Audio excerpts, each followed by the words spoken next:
Mixed by Sandeep Recording Studio.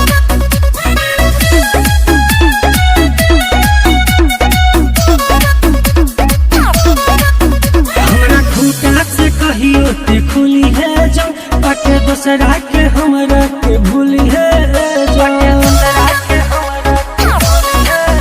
हमरा खूटा से कहियो ते खुली है जो बाटे दूसरा के हमरा के भूली है जो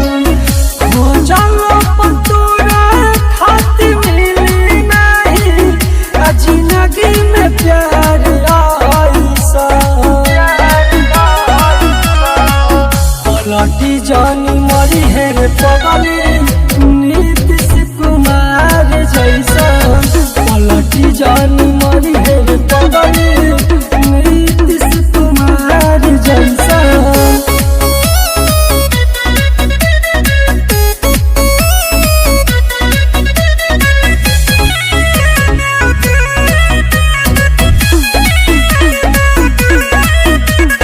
तोरे प्यार के चक्कर में हम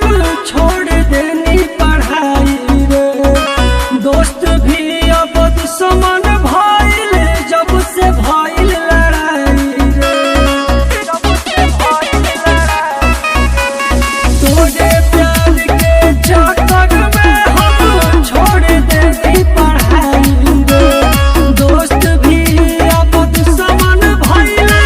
जब से भइल लड़ाई रे कबो साथ छूटे नहीं हमनी के सोची है विचार ऐसा पलटी जानी मरी है रे पगली